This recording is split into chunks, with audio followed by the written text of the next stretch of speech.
This episode should have been rated 18. I'm sorry. It is good to see you guys again. Welcome to ShowBizPatrol on a Monday with the weekend recap. It's your lady A for Anika, and I'm ready to get into this news. Now, this week has kind of been slow. The weekend was really slow because, the corona is still outside. So people are not really doing much. There's no concert, no weddings, premiere. I'm sure them fashionista celebrities are like losing their minds right now. So you just know you're crazy, yeah, is from heaven when police are the ones actually recording you during their, usual stop and harass session. Now, Kemi Oluloyo Ibadan, Nigeria actually got into an altercation over the weekend with some people who claim to be SARS, and she said that they were extorting or have extorted money from her over the weekend. Say from her artists, they were collecting money from her artists. We cannot talk together. I'm accusing you of taking money from my artist. Coronavirus! Okay, first of all, I need to know, does Kemi Oluloyo have artists now? Is she in the record label business? Like, she be doing all sort of weird shit. I can't even put it past this woman.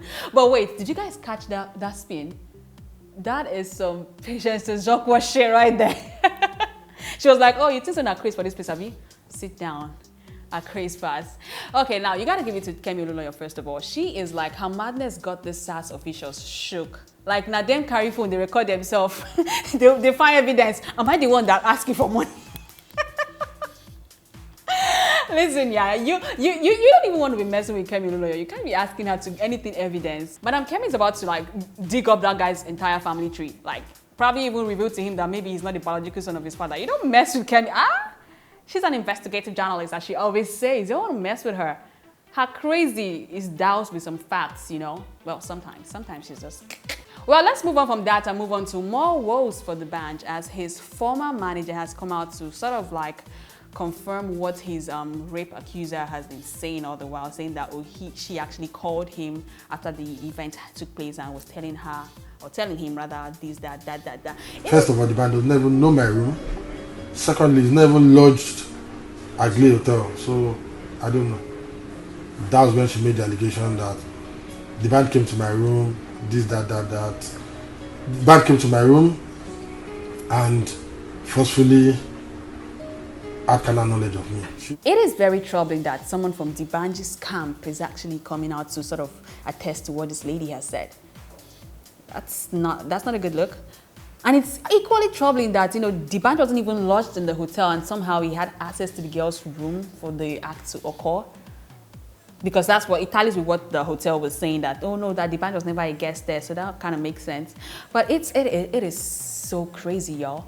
Only God and two other people knows what really happened in that hotel. Although people are equally dragging this lady, saying that, oh no, that she's a groupie, a street girl, her Matade area, that she be all about these celebrities, jumping on them, cooking for them, sleeping with them, so make sure not even bring that level come. And I'm just like, you know what? Listen, if Dibanj really had anything to do with this girl, maybe one time, one night stand, two night stand, side chick movement, whatever it is, if he actually, maybe he was drunk, maybe he thought the girl was giving him signals or something, maybe Wi-Fi network, whatever it is, immediately the girl came out with her story, yeah? He should have just gone behind the scenes and trashed that out, apologize or whatever it is. But now everything is just blown up, like it's a whole, because he's suing the girl now for defamation for 1.5 billion. The matter don't reach 1.5 billion, and people are creeping out of the woodwork saying different things. So this whole thing, yeah, it's just messy. I really don't know. Yo, deep gone. Or Lagbara, like I say. But also, one of other Dibanji's manager, I don't even know how many managers Dibanj had in this very long career, but one of his other manager, Bankuli, actually is being dragged for collecting money from different artists for them to meet Kanye West. You're a fucking thief if you're doing that. Respect yourself. Respect yourself, my guy. Because we get money past you. Now, Young Sis went on a rant on Instagram saying that, oh, Bankuli is collecting money from them, that what you doing, OG? I don't even know where that accent came from, but I'm digging it, Sha. It was like, what you doing, OG? Where's Young Sis? What's he doing with his life anyway? But he said that, oh, Bankuli should stop collecting money from people to meet Kanye West. And I'm like, nigga, you be collecting money from us, to come see you perform on this song we have heard like 1 million times. So can't blame a nigga for trying to hustle with his connect, you know what I'm saying? It is what it is. Now, moving on to Kanye, speaking of more Kanye drama, in other news, Kanye West said he's running for president. Let me say this with a straight face. Kanye West said he's running for president of the United States 2020. Like, this 2020 is not crazy enough. Kanye West in the White House. So imagine Kim as first lady. What a wow. Now, I'm not saying she's not worthy of being a first lady, but if you thought people disrespected Donald Trump and Melania, watch out for a hotter season 2. Like, what? But I really thought Kanye and Trump are like buddies now, with that whole MAGA hat thing and everything now. So how is he running against him? Or maybe it's a ploy to divide the votes for the opponent of Trump, you know, Biden.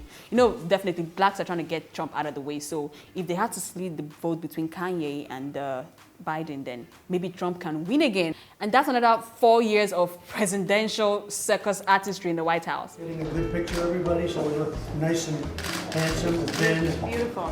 Perfect.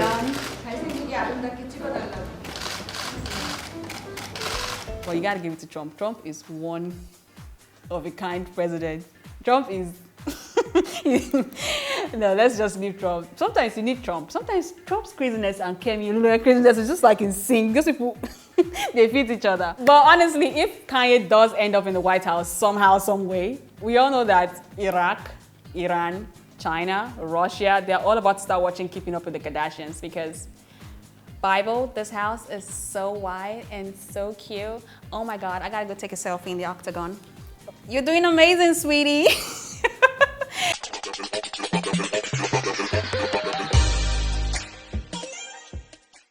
It is Monday. So here goes the ShowBizPatrol top 3 accents that are sexy.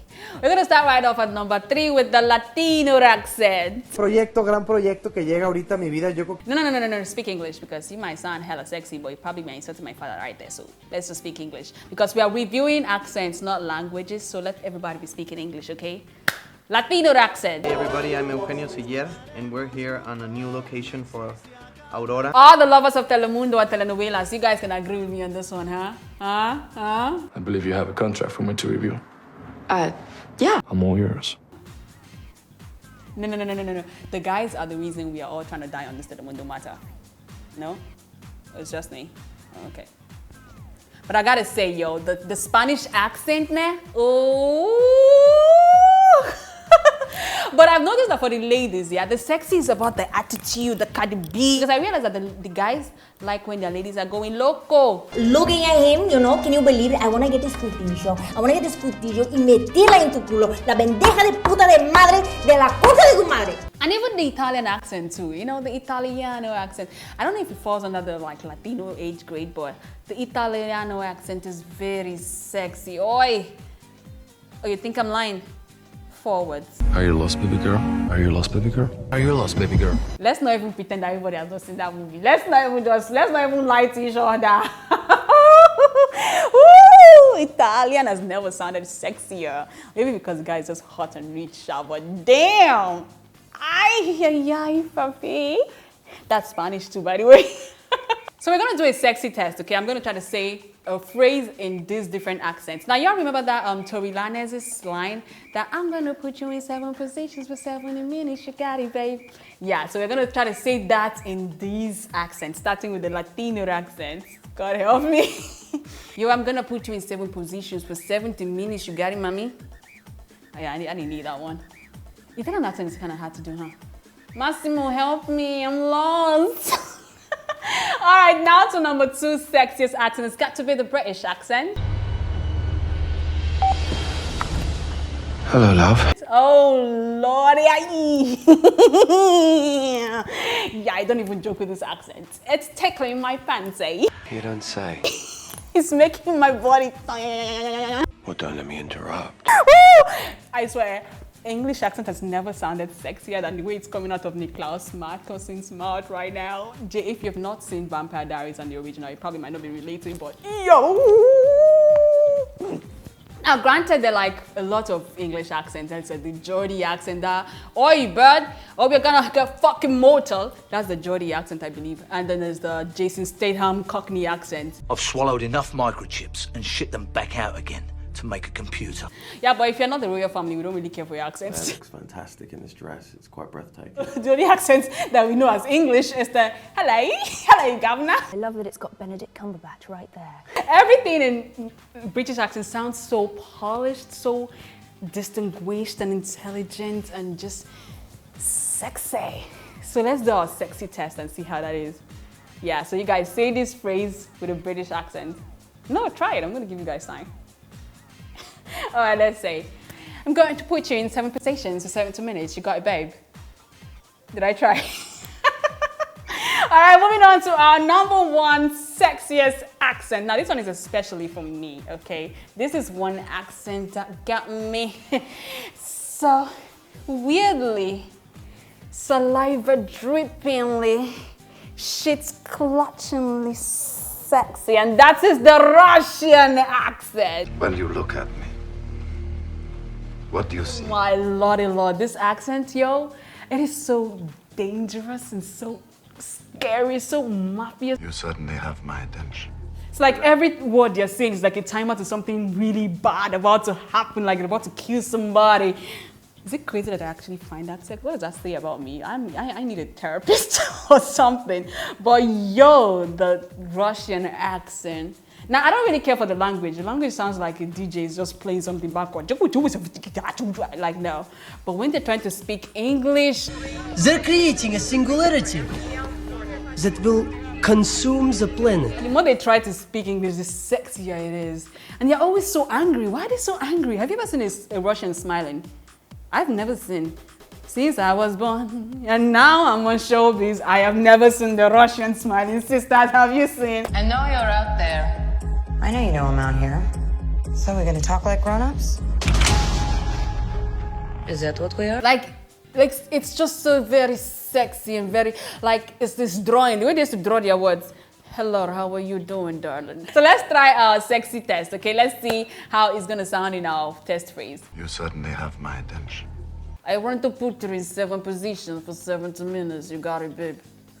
You better drop those panties on the floor and get on this bed and I show you what the real mafia is like. Yes, Fafi? This episode should have been rated 18, I'm sorry.